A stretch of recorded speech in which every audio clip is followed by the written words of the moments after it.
Dear students, आज फिर हम अगले नेक्स्ट लेक्चर में आप लोगों को electric field due to dipole पढ़ाएंगे। पिछली वीडियो में हम पढ़ाए थे वैद्युत द्विध्रुव है क्या, और उस वीडियो में हम ये भी बता दिए थे कि अगले लेक्चर में हम किसी वैद्युत द्विध्रुव के कारण वैद्युत क्षेत्र की तीव्रता ज्ञात करेंगे। तो वही आज हम लोगों का टॉपिक है, किसी वैद्युत द्विध्रुव के कारण वैद्युत क्षेत्र की तीव्रता। पिछले लेक्चर में हम लोग ये भी पढ़ लिए थे कि वैद्युत द्विध्रुव के कारण वैद्युत क्षेत्र की तीव्रता दो स्थितियों में ज्ञात की जाती है। नंबर 1 अक्षीय स्थिति और नंबर 2 निरक्षीय स्थिति। तो हम लोग आज वैद्युत द्विध्रुव के कारण अक्षीय स्थिति में वैद्युत क्षेत्र की तीव्रता पर बात करेंगे।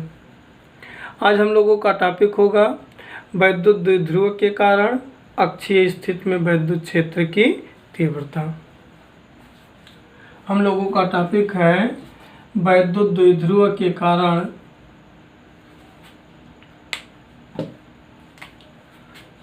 हम लोगों का आज का टॉपिक है वैद्युत द्विध्रुव के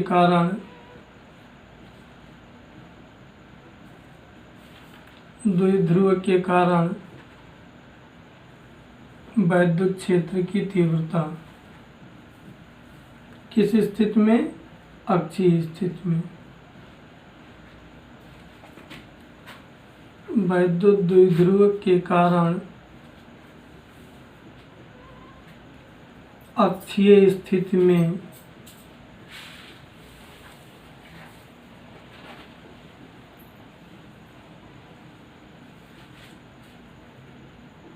वैद्युत क्षेत्र की तीव्रता।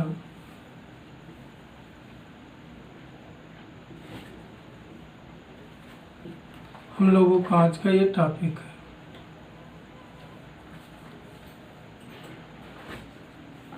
हम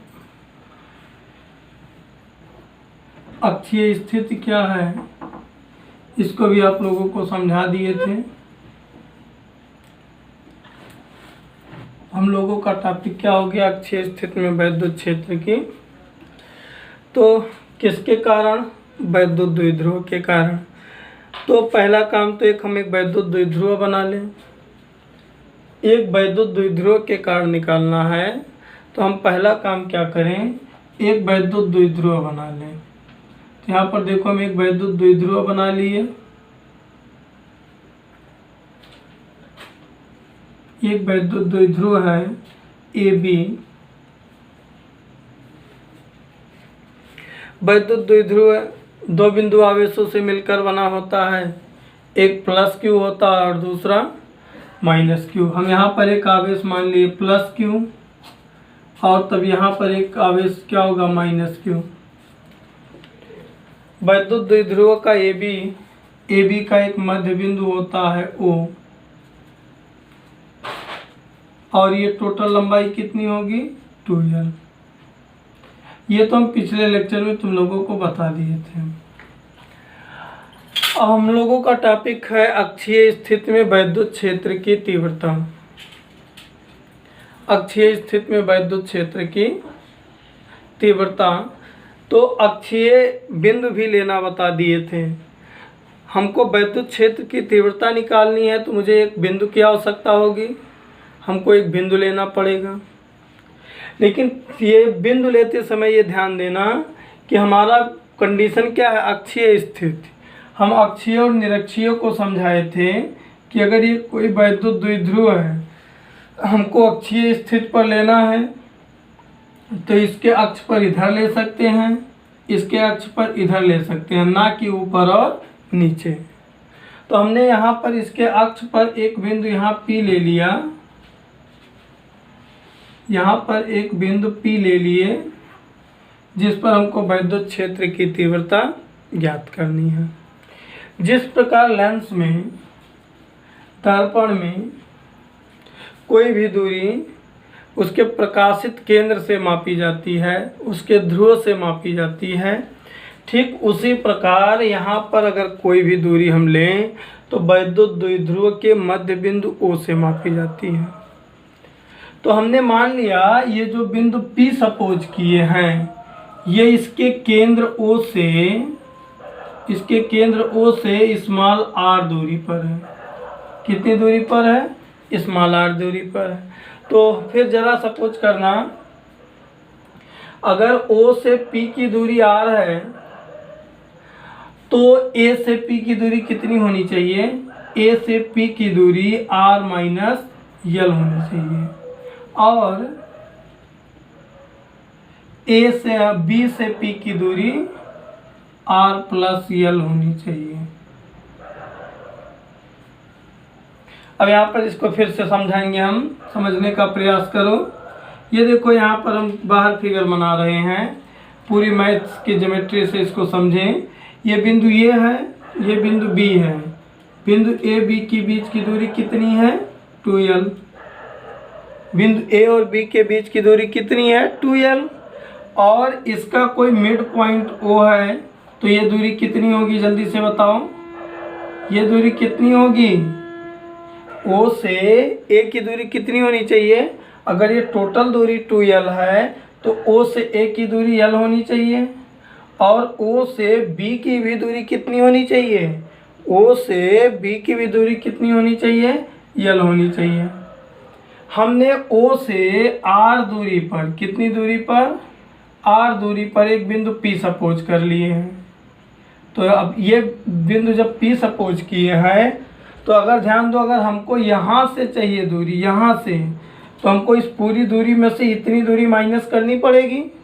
ये तो पूरी दूरी है, पूरी दूरी कितनी है?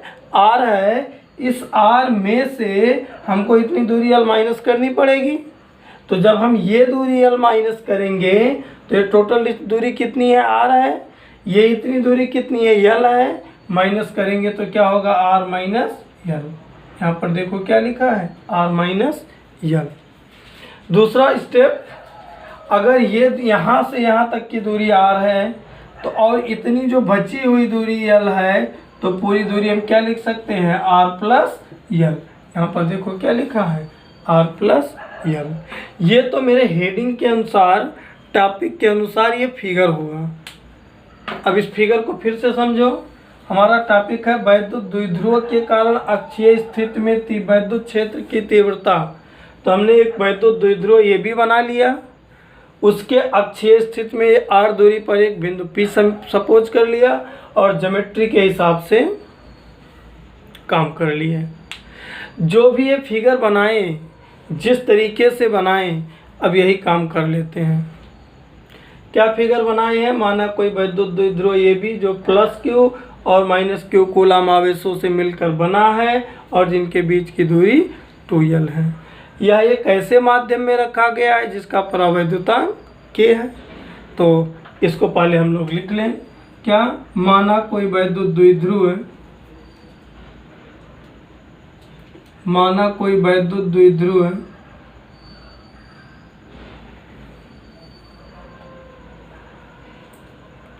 जो प्लस Q व माइनस Q कूलाम आवेशों से मिलकर बना है, कूलाम आवेशों से मिलकर बना है, आवेशों से मिलकर बना है,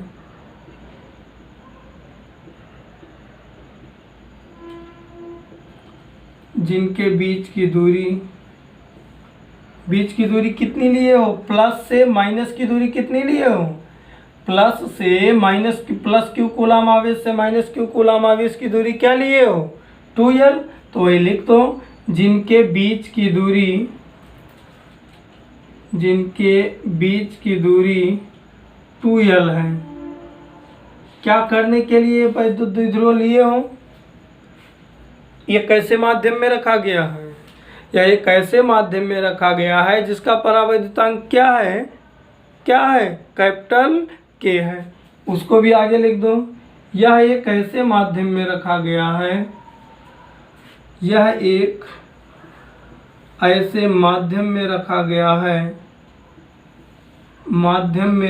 है, जिसका परावैद्युतांक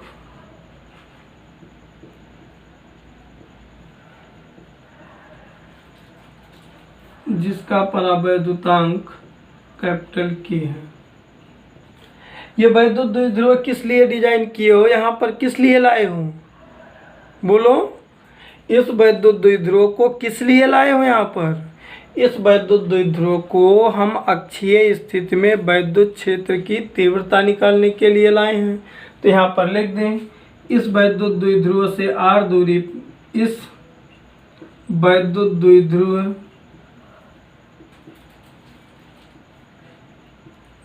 द्विध्रुव से स्मॉल r दूरी पर अक्षीय स्थिति में एक बिंदु P है। अक्षीय स्थिति में एक बिंदु P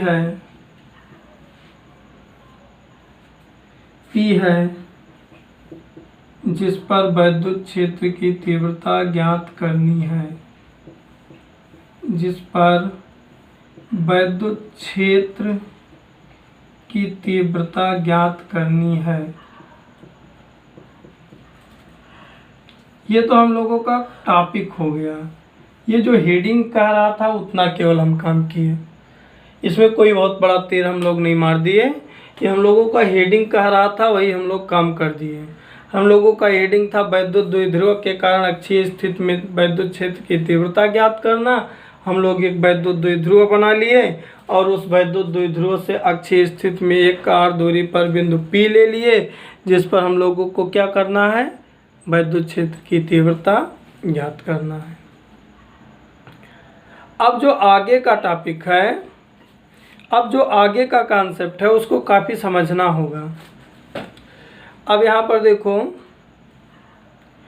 वैद्युत द्विध्रुव में कितने बिंदु आवेश होते हैं, यहाँ पर सोचना पड़ेगा। वैद्युत द्विध्रुव में कितने बिंदु आवेश होते हैं?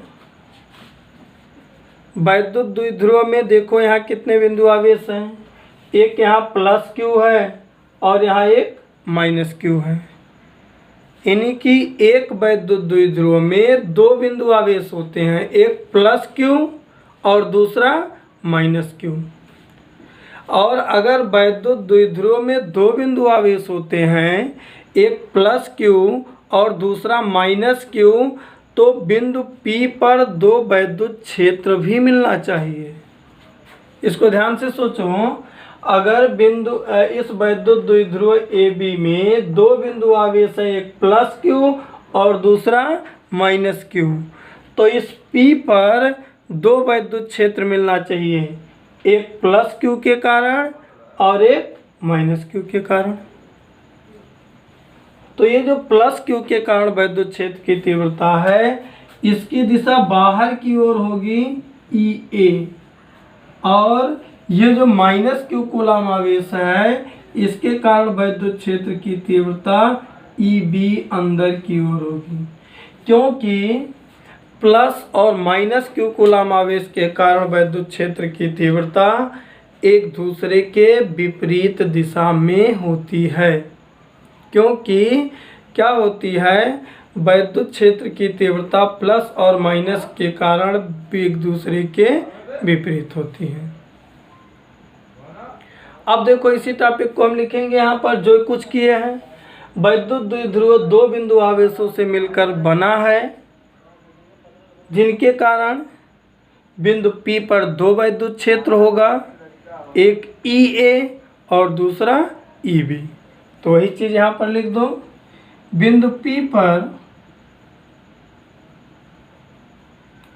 या और क्लियर कर दो, लिखो चूंकि वैद्युत द्विध्रुव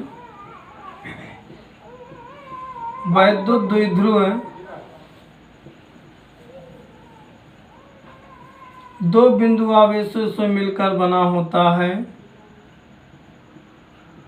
दो बिंदु आवेशों से मिलकर बना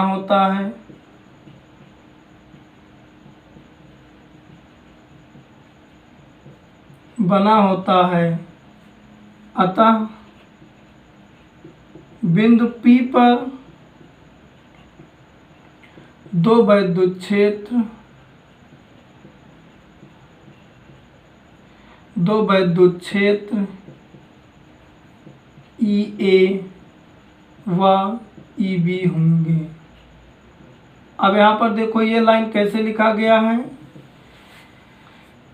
वैद्युत द्विध्रुव हम लोग पढ़े हैं अभी कल या इसके पिछले दिन। एकल बिंदु आवेश के कारण वैद्युत क्षेत्र की तीव्रता E = 1/4πf sin L0 K Q/r²। तो यहाँ पर दो बिंदु आवेश है, एक यहाँ है एक यहाँ है, तो दोनों के कारण दो वैद्युत क्षेत्र होगा। तो ये चीज़ यहाँ पर लिख दिए। अब देखो यहाँ पर ध्यान देने की ज़रूरत है, +Q कूलाम आवेश के कारण कितना होगा। अब तुम लोग सोचो, +Q कूलाम आवेश के कारण P बिंदु पर वैद्युत क्षेत्र, P बिंदु पर वैद्युत क्षेत्र। अब यहाँ पर ध्यान दो, ये इस फिगर को थोड़ा सा बाहर अब हम बनाते हैं। किसके कारण निकाल रहे हैं? P बिंदु पर।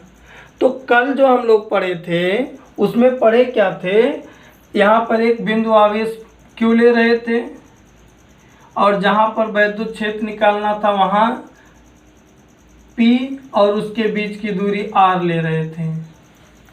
तो देखो यहाँ पर हम किस के कारण निकाल रहे हैं? +Q के कारण। कहाँ पर? P पर। तो यहाँ पर ध्यान दो, इस +Q के कारण जो वैद्युत क्षेत्र है उसका नाम हम क्या दिए हैं? EA नाम दिए हैं। क्या नाम दिए हैं? EA। तो यहाँ पर क्या लिखे? EA = आगे फिर देखो E होता है 1/4πf sin L0 K Q/r²। तो यहाँ आवेश क्या है? Q। तो यहाँ Q के जगह पर बहरहाल Q ही रहेगा। यहाँ लिख दे 1/4πf sin L0 K into Q। तो यहाँ पर बाई चांस Q ही है, r²। R उनके बीच का दूरी होता है। किनके बीच का दूरी? कल के टॉपिक पर फिर से जाओ।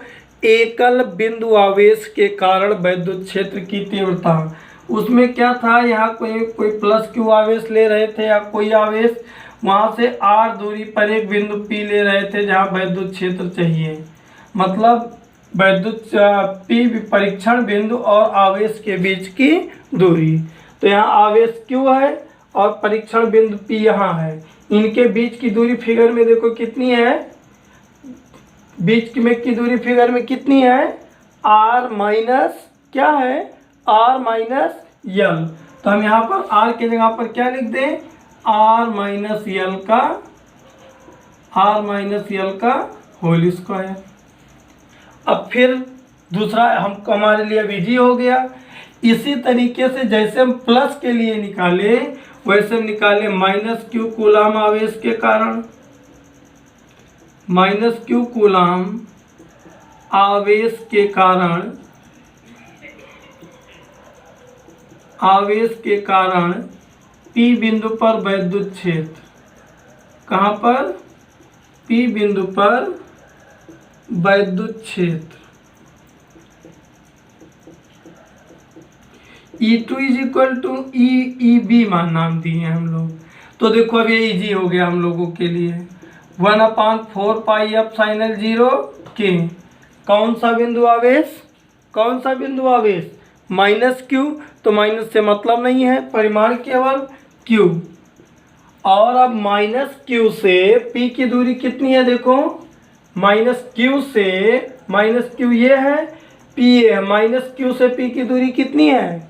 फिगर में देखो -Q से P की दूरी कितनी है? फिगर में कितनी है? R प्लस कितनी दूरी है? R plus L। तो यहाँ R² की जगह पर क्या लिखें? R प्लस L का होल स्क्वायर। अब फिर हम आज जो पढ़ाए जो समझाए उसमें बैक जा रहे हैं। हमने कहा +Q के कारण EA बाहर की ओर होगा, -Q के कारण अंदर की ओर होगा। हमको 9th का एक छोटा सा एग्जाम्पल समझाओ। अगर ये कोई वस्तु है, इस पर 40 न्यूटन का बल इधर की ओर लग रहा है और 20 न्यूटन का बल इधर की ओर लग रहा है, तो परिणामी क्या होगा? देखो दोनों बल एक दूसरे के विपरीत है, तो माइनस कर देंगे। 40 माइनस 20 बराबर 20 न्यूटन, यही तो करेंगे। तो अब ये जो EA आगे की ओर है और EB पीछे की ओर, यहाँ पर ध्यान दो, EA आगे की ओर जा रहा है और EB कहाँ आ रहा है? पीछे की ओर। तो अगर हम इन दोनों का परिणामी निकालें तो ये एक दूसरे कैसे विपरीत हैं? एक इधर जा रहा है तो दूसरा इधर जा रहा है, दोनों की दिशाएं एक दूसरे की क्या हैं? विपरीत हैं। तो अगर हम EA और EB का परिणामी निकालें तो हमको दोनों को क्या करना पड़ेगा? दोनों को क्या करना पड़ेगा? घटाना पड़ेगा। क्या करना पड़ेगा? घटाना पड़ेगा। तो इसके आधार पर हम क्या लिखेंगे? अतः P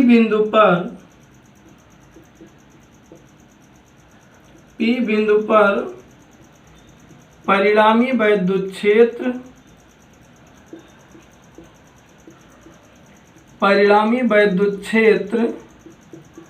E is equal to क्या लिख देंगे? EA minus EB। EA minus, कुछ स्टूडेंट्स को इसमें भी कंफ्यूजन हो रहा है कि EA माइनस EB अगर लिख सकते हैं तो EB माइनस EA क्यों नहीं लिख सकते हैं? तो अभी हम इनको समझाएंगे। लेकिन अब यहाँ पर देखो, विपरीत होने के कारण हम E इज इक्वल टू क्या लिख दिए? EA माइनस क्या? EB। अब देखो EA का मान ऊपर क्या निकाल के रखे हो तुम लोग? EA का मान रखे हो 1/4 pi epsilon 0 K Q by क्या? R माइनस L का होल स्क्वायर, माइनस EB का मान क्या रखे हो? देखो यहाँ पर 1/4 पाई एप्सिलॉन 0 K Q अपान क्या? R प्लस L का। कुछ कॉमन मिल रहा है। देखो यहाँ पर 1/4 पाई एप्सिलॉन 0 यहाँ भी है, 1/4 पाई एप्सिलॉन 0 K यहाँ पर भी है, यहाँ भी Q है और यहाँ भी Q है। तो कॉमन क्या मिल रहा है? Q अपान क्या? Q अपान ये क्या है? 4 पाई एप्सिलॉन 0 K, 4 पाई एप्सिलॉन 0 K। तो हम कॉमन जब ले लेंगे Q अपान 4 पाई एप्सिलॉन 0 K, तो इज इक्वल टू क्या मिलेगा? Q अपान 4 पाई एप्सिलॉन 0 K जब कॉमन लेंगे तो यहाँ पर देखो, यहाँ बचेगा ऊपर 1 और नीचे केवल यही इतना बचा, वो क्या है? R माइनस L का होल स्क्वायर, माइनस यहाँ भी ऊपर 1 बचा, नीचे क्या बचा? R प्लस L का होल स्क्वायर। अब आगे हम लोग देखते हैं क्या है। आगे का कॉन्सेप्ट देखते हैं फट से। अब यहाँ एलसीएम लेना पड़ेगा। एलसीएम इसलिए लेना पड़ेगा क्योंकि यहाँ R माइनस, यहाँ क्या है? R माइनस L है, यहाँ क्या है? R plus L। जब एलसीएम लेंगे तो R प्लस L यहाँ चला आएगा और R माइनस L यहाँ चला जाएगा, क्रॉस मल्टीप्लाई के जैसा। तो E इज इक्वल टू क्या हो जाएगा? Q अपान 4 पाई एप्सिलॉन 0 K इंटू, यहाँ पर देखो इसका गुणा इधर होगा, क्या होगा? R प्लस L का होल स्क्वायर, माइनस इसका गुणा इधर क्या होगा? R माइनस L का होल स्क्वायर बाई ये देखो यहाँ क्या है? R माइनस L का होल स्क्वायर और यहाँ पर है R प्लस L का होल स्क्वायर। अब यहाँ से थोड़ा सा दिमाग लगाना पड़ेगा, ज़्यादा आराम से बैठने से कुछ नहीं मिलने वाला है। यहाँ से ये देखो, ये फार्मूला बन रहा है x प्लस वाई का whole square. x plus y का होल स्क्वायर हम लोग क्या पढ़े हैं? X square plus y square plus 2xy। ये देखो r माइनस एल का होल स्क्वायर बन रहा है, x माइनस वाई का होल स्क्वायर बन रहा है, x square plus y square minus 2xy। तो ये दोनों फार्मूले को अगर हम ऊपर लगा दें तो मिलेगा क्या, q upon 4 pi epsilon 0 के इंटू इसको तोड़े क्या आया, r square plus L square plus 2RL minus इसको तोड़े क्या आएगा, r square plus L square minus 2RL by. अब ऐसे नीचे भी थोड़ा सा तकलीफ हम लोग उठाएं और उस तकलीफ का रिजल्ट क्या मिलेगा हम लोग देखें। ये देखो क्या है, r माइनस एल का हमको तुम लोग एक क्वेश्चन सॉल्व करके बताओ 9th का, x माइनस वाई का होल स्क्वायर और x प्लस वाई का होल स्क्वायर लिखा है। तो ये देखो क्या है, एक ब्रैकेट में a माइनस बी और दूसरे ब्रैकेट में क्या है, a प्लस बी। फार्मूला किसका बन रहा है, स्क्वायर को भी भूल जाओ, एक ब्रैकेट में a प्लस बी दूसरे ब्रैकेट में a माइनस बी। फार्मूला बन रहा है a square minus b square का, तो ये हो जाएगा x square minus y square. दोनों का होल स्क्वायर है इसलिए इसका क्या, होल स्क्वायर। इसी तरीके से मेरा ये क्या है, r माइनस एल का whole square into r plus l का होल स्क्वायर। एक ब्रैकेट में a प्लस बी दूसरे ब्रैकेट में a माइनस बी। फार्मूला क्या बन गया, r square minus L square का होल स्क्वायर। यानी क्या लिख सकते हैं हम यहाँ, r square minus L square का क्या, होल स्क्वायर। आगे ध्यान दो, is equal to q upon 4 pi epsilon 0 के। ये ब्रैकेट तोड़ेंगे तो इसके आगे तो प्लस है, कोई चेंजिंग नहीं, अपना काम बहुत आसानी से कर लिए हम लोग। लेकिन जब यहाँ करेंगे थोड़ा सा तकलीफ उठाना पड़ेगा। वो तकलीफ क्या है, ब्रैकेट के बाहर क्या है, माइनस, सिंबल फट से चेंज हो जाएगा, यहाँ प्लस है माइनस हो जाएगा, और जहाँ माइनस है वहाँ पर क्या हो जाएगा, प्लस हो जाएगा। और नीचे क्या, r square minus L square का होल स्क्वायर। ये देखो r square plus r square minus L square plus L square minus, खत्म। 2RL यहाँ पर देखो 2RL, यहाँ पर क्या 2RL क्या हो गया 4RL। Q upon 4 pi epsilon 0 के इंटू 4RL बाई, नीचे देखो r square minus L square का होल स्क्वायर। फिर से हम थोड़ा सा तकलीफ देंगे आप लोगों को। इज इक्वल टू क्या, इसको हम ऐसा, ये जो क्यू है ना इसको 1/4 पाई एफ साइन एल 0 के, और ये जो क्यू श्रीमान जी है इनको इनके पास ले आए, यहाँ लिख दिए 2QL इंटू 2R। देखो गुणा करेंगे 2 दूनी 4 मिल गया, R है यहाँ पर L है, यहाँ L है, ये Q यहाँ था, लिख सकते हैं, कोई दिक्कत नहीं।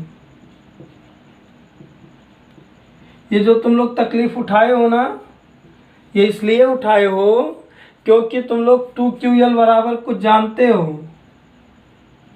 कल पढ़े हो, कल तुम लोग पढ़े हो 2QL इज इक्वल टू क्या होता है, बोलो 2QL इज इक्वल टू क्या होता है।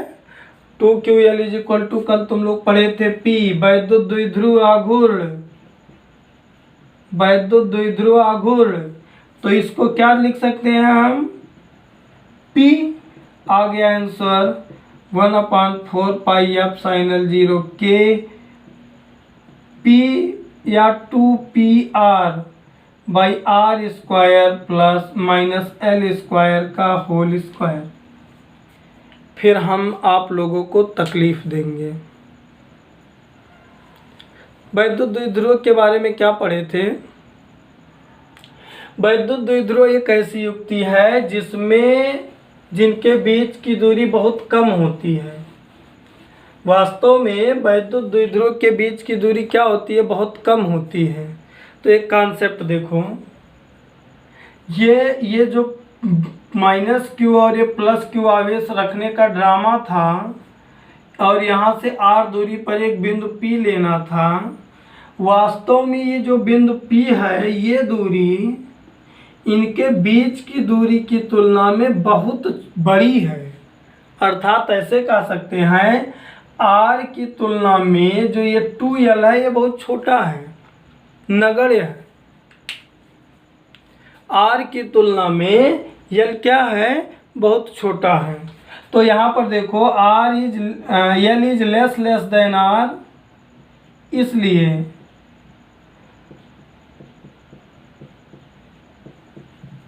l is less then r, मतलब l जो है वो r की तुलना में बहुत छोटा है।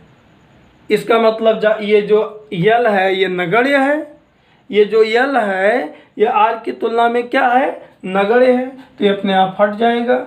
इज इक्वल टू बचेगा क्या, देखो 1/4 पाई एप्सिलॉन 0 k इंटू